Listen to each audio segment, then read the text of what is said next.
Hello, everyone. Welcome to this episode of The Muse. The Muse is a space for inspiration, drawing insights from individuals across diverse fields. Its mission is to cultivate awareness and illuminate unconventional avenues of healing and growth. The Muse strives to elevate ancient traditions, ultimately enhancing and enriching our lives in this new world. The intention of the Muse is to touch the heart and inspire the mind to imagine and create new ways of thinking, living, and being. It is my true pleasure to welcome a recent and also pretty close, if I can allow myself to say, friend, Amánda Argot. Welcome to this episode of The Muse. Oh, thank you so much, Maya. Thank you for having me. Thank you for allowing the time. I know you're busy traveling and you had a TED Talk recently in Berlin. We're going to be talking about that also, but it is truly, um, I'm thankful for you to allow this some time to record this with me, knowing that the subject of integration is a focus that I have been really intending to shed more light on. And meeting you lately has been such the synchronicity. Um, so I would like to start with you just, telling us a little bit about your story and how integration came into your life as a theme and a focus. Absolutely. Firstly, I just want to say how much I love the introduction to your podcast and what your mission is. It just feels so aligned, and I'm just so pleased to be here to speak with you and all your listeners. A bit about me. So I consider myself a psychedelic wellness advocate and educator. I facilitate and I'm a speaker as well. And a big reason why this topic of psychedelics, integration, which we can talk about definitions a little later, is so important to me is because many years ago, I really lived through a process and experienced firsthand what it's been like to open new doors and avenues to healing and what it really means to work on my own healing process in a way that might be very unconventional and different. It was certainly very different to all the people around me. I was really embarking on a very new path. And years later, I wouldn't even dream to imagine that now, many years later, I'm here advocating for this work and speaking about it publicly and creating systems of support for educating people around psychedelic states and how to integrate them. So, yeah, personal journey really was with my own struggles with mental health. I suffered from depression and anxiety, and I was truly a walking pharmacy of sorts, having taken all kinds of pharmaceutical drugs, and none of these were really working for me after a time. I was just putting a band-aid over the problem and not really looking at root causes as to why I was suffering the way I was. And so I met a group of people that were working with different plant-based medicines and alternative modalities with yoga and meditation and ecstatic dance and just looking at things a bit differently than I was in my life. And so that's when I encountered the work of plant medicine for the first time. And this completely changed my life and opened up so many doors to a whole new way of processing myself, my inner world, and how I was relating with other people. And so I kind of, from that point, had lived a bit of a double life, put that away for a while, didn't tell too many people. My own integration of that experience, to speak of integration, was really to just be alone in that process because I didn't have many people to talk to. It was still very early days. The stigma is still there. And so I was kind of integrating in my own way without even realizing it. Fast forward many years, I wanted to understand these psychedelic states from a scientific perspective. And so I did my neuroscience degree in focusing on the effects of psilocybin, which is found in magic mushrooms, together with psychotherapy for depression outcomes. And so I wanted to know, okay, what does the science have to say around what actually happened to me? what is happening in the brain versus what actually feels like my subjective experience. And around that time is when I joined a company that was investing in psychedelic therapy. So I kind of pivoted from the academia into the investment world, the business world of psychedelics. I got a crash course in where this big renaissance is going. Where are the funds being distributed? Who are the people involved in this space? Where are we paying attention, actually? Where is that attention being made? And I noticed that people were so focused on the actual experience, the psychedelic journey, whatever it might be, with whichever substance it might be. But there was not many people talking about what happened to me and how I'm supposed to deal with this. You know, whether or not it's done in a legal context, there is a need for making sense. And sometimes making sense of something isn't going to be in the traditional path of therapy, for example. Not everyone will go to a psychotherapist to talk out some kind of experience. That might be one of the ways. And so I noticed there was this gap in integration and how we can create a structure of that. And so after I finished working with this company, I decided to really make my own path in integration and to create a methodology and systems and different areas of support all around that aspect. Really to honor the fact that for people, that is a step that maybe they don't know is needed until they need it, right? So I would say that's a short way of getting to what I do now. Mm. Yeah, I mean, it's very personal, and thank you for sharing from that point of view because it's very much comes from within, you know. Yes, it is the hype now, and the word integration is becoming more commonly shared. Yet, what is really integration is defined in many ways, and I think most people who really embody that are the people who went through the experiences of doing their integration on their own and then realizing that, oh, if we can just draw a little map for others, just a guiding map, because everybody will integrate differently, then it might be helpful and also quite symbiotic in how nature is giving us, and we give back not only to nature but to each other because we want to. I mean, if there's something in common in the world of plant medicine is that we are all connected. But when we come back to the state of being with family and friends and colleagues, that's where the challenges come up, and it's quite fascinating as a subject. And I personally, I'm still exploring in that world. And you're someone that I met lately that has inspired me, and I would love to learn more from you on that level. Um, so, so what is integration for you? How do you see it with people who you are guiding? Where did you see the gap? Where are you seeing the gap now? I would say, let's simplify it. Where are you seeing the gap in people who you are also guiding as an expert in their own integration?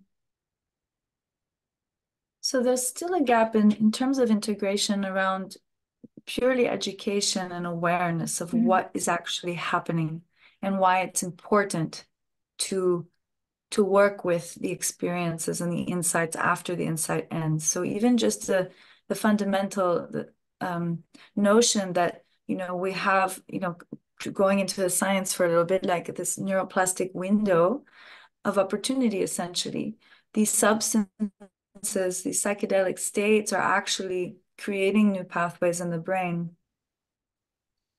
And we have a specific and limited window of time afterwards to orient ourselves so that on a neurological level. So there's just like a basic fundamental of, okay, if we take aside any of the other parts of why we would be working with these substances, if we're just looking at the science, there's a real need for this.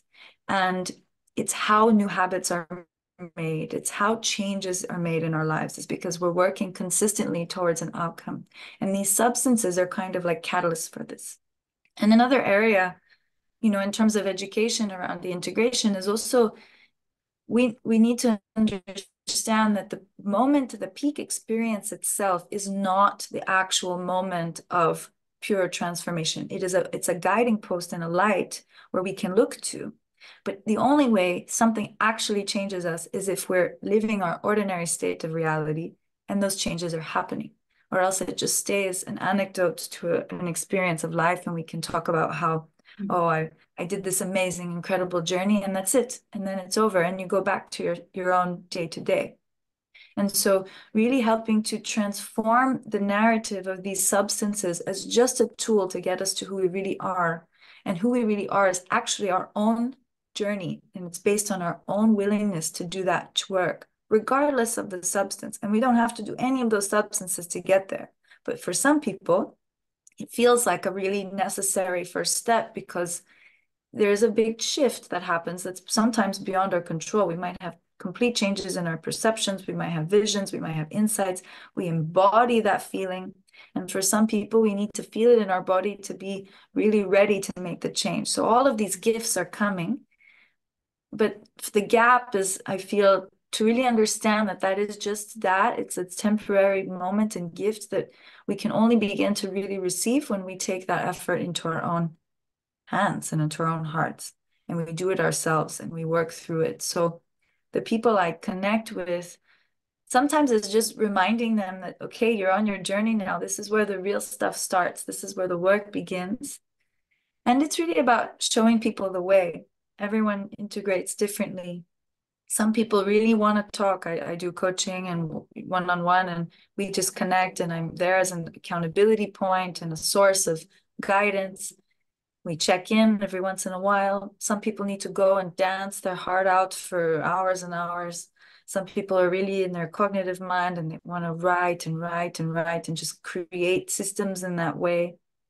And so opening up opportunities for people to see different pathways is also where I see a gap. You know, in the medical system, integration is considered really a clinical psychotherapeutic modality.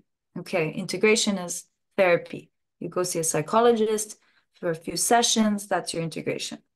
And so kind of surfacing that and saying, great, but there's so much more. Let's look at the other ways that people learn, the ways people feel, the ways people can tap into their spiritual bodies. You know, if there's a spiritual element to these experiences, which there can be for some, how do we bring that to their integration so that they can feel like they're not alone in the process? That is a more encompassing view, I think, of this process of integration. Yeah. I also see that in the field of ceremonies and in the field of plant medicine through the years. Do you find that integration is also personal and communal? Or do you find it for a while to be personal enough and communal when needed? Yeah, it's a great question. You know, integration in its originary sort of sense, like let's think about how original cultures work with plant medicines and they live in community, they integrate in community. There's no solo time. There's no time for being alone, really. And so the work of this medicine is to weave together the different people and the different parts who are all doing this medicine together and collectively raising this consciousness of the planet, right? And so in our Western or global North world, we do these experiences alone most of the time, or we tell our friends, but we're not all going as a group. We're not going with our families. We're going on our own, like I did. And so we integrate alone because we don't have the systems of support that understand what's happening to help us, to hold us in that experience. I believe in the ideal sense, we are integrating as a collective, as a family, whatever family you're a part of, whatever constellation. However, we're not there yet in terms of that ability, and we may not be. So how do we create avenues for both a group and community focused integration and an individual process? Yeah. I think it's very important to talk about the practicality of the Western psyche, because our psyche is really different than indigenous traditional psyche of, cultures that have been, that their world has been woven around the plant medicine of their own land. And so this is part of their daily life. Whereas as Westerners going to, I don't know, the Amazon or Gabon or other parts of the world and engaging with plant medicine, it's not the world of the person. So to come back to our world and re-engage with the so-called environment, what you called the ordinary, coming back to the ordinary, the perception has been changed. So what is ordinary again, and what are the values that we need to be reminded of? And I think this is where your role as an expert in the field is to remind people, like, what, can we tap into your values again? Because you're not indigenous. There is that reality. It's not like, something utopic. It's more that, you have to go back to your city, you have to go back to your town. And so how can you be who you are and really show and change as you get the support? And I feel, Amanda, that this is where we're exploring what community is. How do you relate to that, in our Western world, that individuation, that focus on me, in parallel with the idea of the we, but in practicality, where is it? Yeah, and actually when you talk about, it's interesting, we talk about going back to something and going back to ordinary. When I mention ordinary, someone brought something up around, like when we work with an altered state or psychedelic experience, the whole point is to, when we reach these extraordinary experiences, is to like continue, have a continuity of that expansion of that what we've seen. So we're not going back to our old ways. We're not going back. Maybe it's like even thinking about it that way, we're moving forward and we're bringing that expansion with us in a way that makes sense in our language, as you say, in our environment.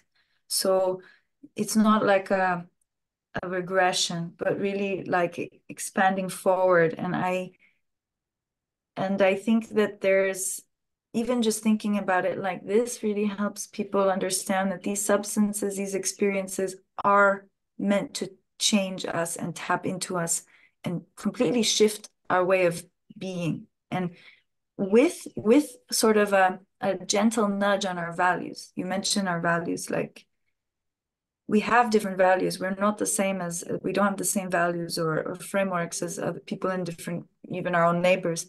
But how do we gently work with our value systems and keep to authenticity with who we are, but also to allow what we learn to actually infiltrate and create positive change and impact in others without shifting our fundamental ways of being?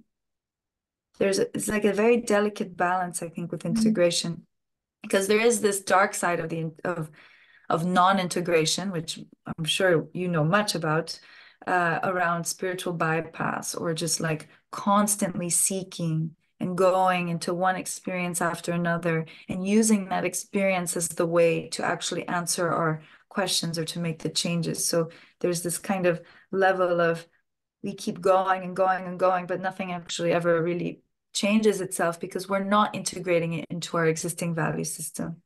We're just reaching more and more. And so, yeah, that's another aspect of things that I see a lot with people who are eager and excited about this space, and they want to just dive right in a very new kind of way. And yeah, as part of what you're guiding currently, I think you've started a 6 weeks integration guiding for experts who want to tap into that world a little bit more, and who can probably start guiding others that are going into expanded states of consciousness, be it with substance induced or not really with plant medicine. And one of them is holotropic breath work, or breath work, which is, I'm becoming much more interested with breath work in these times, based on the yoga that I've delved in, and I still do, but more in those expanded states without the additional something from the outside. So this course that you're guiding, and you started, I think, on January 24th, it's a 6 weeks course. Can you tell us more about it? I think you're in the almost around the end of the course, right? Yeah, we're almost at the end of our first cohort. It's a course called the Reciprocal Method. It was designed by myself and my business partner and partner in this whole adventure with integration. Her name is Sasha Anavrind, and she's a clinical psychologist and a body psychotherapist. And we came together because we look at integration from very distinct ways. She comes from a clinical background. She supports people every single day with all sorts of experiences, also with integrating altered states. She herself facilitates breath work, and she sees where this gap in this space right now of really giving people the tools to support others in that process. And I come from more of the psychedelic substance background. I also have worked with many indigenous communities and through my nonprofit work, but also just my personal journey, going to the forest and learning from them as my teachers. And so we're bringing these two worlds together, and we created this methodology for practitioners and we professionals in the space, whether they're coaches themselves of different life business coaching, or they're therapists, psychologists, psychiatrists, they're facilitators of substance or non-substance induced experiences. They might be supporting people on their other parts of their integrated whole well-being, whether they be massage therapists or acupuncturists or nutritionists, people who are in service of supporting somebody's well-being. This is for them to help them become literate around the psychedelic state and how to help them integrate it into their lives for their clients. So we teach different ways of thinking about integration across cultures. We teach the ethics around what are the ethical implications of working in integration. We teach different systems and structures of what would it mean for knowing our own limitations, depending on our own professional background, and able to support others. And we work with reciprocity as a real fundamental root. And I know that that's where you and I really connect a lot on this aspect of reciprocity. And so really, how do we make sure that what we're doing actually contributes to the greater good and has a bigger impact? And I think that that's fundamentally rooted in a more original tradition. We don't work with these substances or these experiences for ourselves. It's really about how we can impact the collective. It's an offering rather than a selfish sort of individual experience. And so that's why also we're very happy to have you and join us on this module for reciprocity, to also share your wisdom around that topic. Thank you, my dear.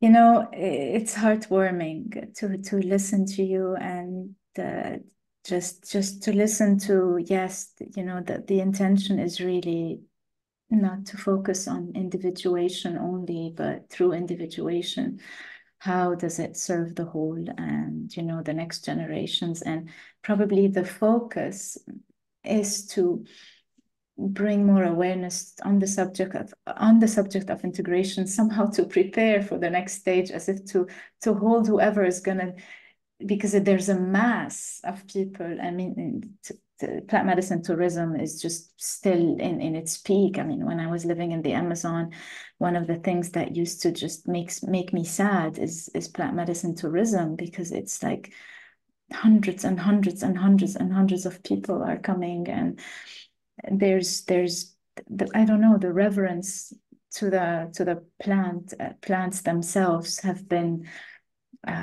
lost by the locals and by tourists, because everybody wants to live, everybody wants to connect, everybody wants to heal, everybody wants to feel that state of, yes, I'm a spiritual being, but how can we live that so-called spirituality as humans with each other? And when we talk and there's the authenticity, it just goes directly to the heart. There's no thinking, there's no, oh, what does she mean by this? And I find that this is from when I met you. And, how we met, it was quite interesting because when things are meant to happen, they're meant to happen. And this is how we met. And that's where something is always telling me, this feels right. That's integration too. When things happen in a synchronized way, where it's like whatever intention you have put, you have just evoked, and something is happening in this realm, then that's also integration. And I thank you for inviting me to your course and being part of your first cohort as well. Just sharing with the attendees. It's such a pleasure, and I'm looking forward for that.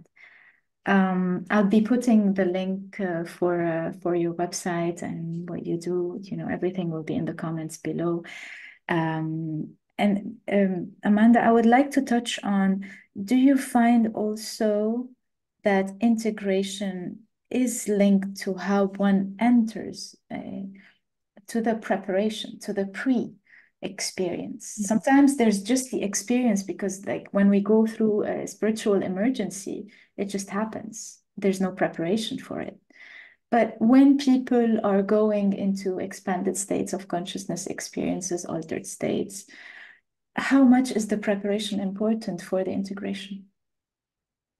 It's very important, and I feel that if we have a choice into our process, when we can start to begin thinking about this integration process, it is before we even touch any kind of substance or experience.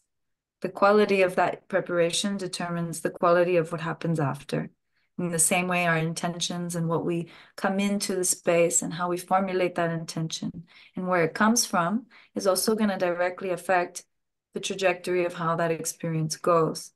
And so preparation is very big. And preparation is also about asking the right questions of ourselves about our readiness for something like this. Because with this world being very, very popular right now, these substances are all over the map now in all kinds of contexts. We're all very eager and curious and excited. It's all very sensationalized. So some of us who have no experience with any kind of inner reflective activity at all might say, okay, well, I'm going to go for an ayahuasca ceremony because my friends did it or I've heard amazing things and I want to have these crazy visuals. That's not actually going to benefit anybody in this process, right? Not them, not the people that they're with. It doesn't contribute to this collective evolution that we're looking at because they themselves have not prepared or integrated what that really means for them. At least, I speak in generalizations. So I like to ask people before when they come to me asking, okay, I want to do something. Okay, what does your practice look like every single day? And it's not to say they have to have experienced meditation and they sit for 3 hours and they're perfectly one with themselves. No, how often do you pay attention? You were talking about these synchronicities, and that itself is integration. How often do you pay attention to these moments that happen in your life that are just feel extra special, extra unique? Me meeting you in the way we did, us looking outside and noticing the birds that have that, seeing in the morning, looking at the sky, appreciating the water that we drink every single day that gives us life. Very small, subtle things like this is already tapping into this sort of awareness and presence. How present are we every single day? The more present we are in our preparation, that's a preparation for how we can be present for an experience like this. So I really like to make sure that people are ready in a way. And ready is different for all different kinds of people. But there is an element of being ready. There is a process that's required. Yeah. Yeah, and I think also I'm assuming that the sharing happens from places where, for example, when I share, it's like because I went too deep, too fast, too regular, there was the you guys can do it differently. Now, Yes. we cannot Exactly. avoid anything for anybody, but when you share, when people like yourself, like Sasha, And, people that are becoming more experts in that field, it's because you've gone hardcore, or in a way, it's like, can we avoid that harsh way of healing, and and go through the healing as an integrating process instead of a disintegrating process, because healing is about integrating, coming back to the whole, the self, coming back to a fold, a totality of it, including all of its components. And so I really thank you for sharing what you're sharing, because it just, without us talking much about this subject, there's so much in common from, each one's experience and what has been lived and what is being shared. And I thank you for, carrying the torch from now already. This, I think our generation is really a bridge somehow for the next one. And how can we, yes, enjoy, have fun, and also take things seriously, because it's the psyches of people. I mean, it's really not something to play with. And that's where the subject of ethics really plays a big role. So, yeah, I mean, we can talk a lot about this, but I hope that, this is a starting point for probably you coming back and being part of another episode in the Muse, and maybe, sharing more about the whole experience of the first cohort, and maybe discussing the plan for the next one, and so on and so forth.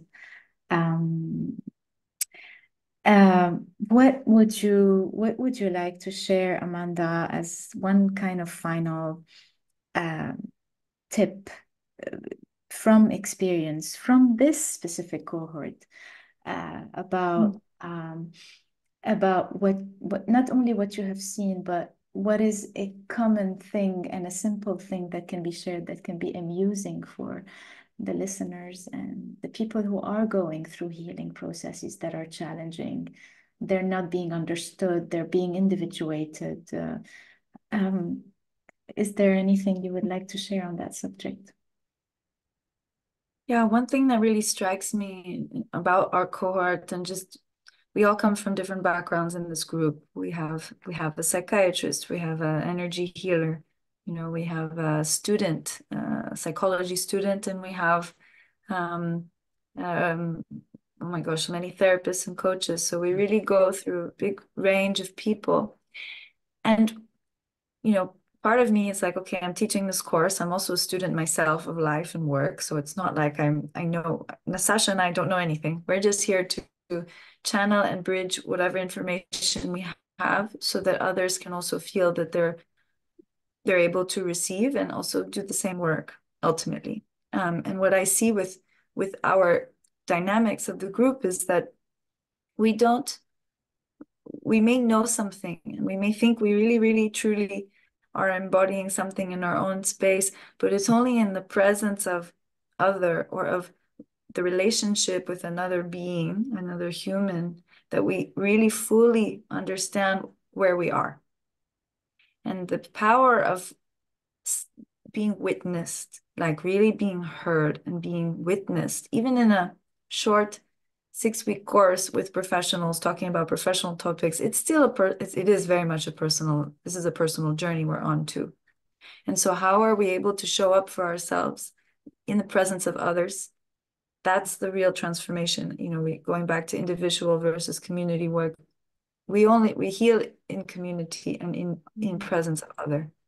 And so I invite people who are going through a process like this, if they feel safe and comfortable, to share about an experience that they're having with someone that they love and they trust, and to involve them in that process too.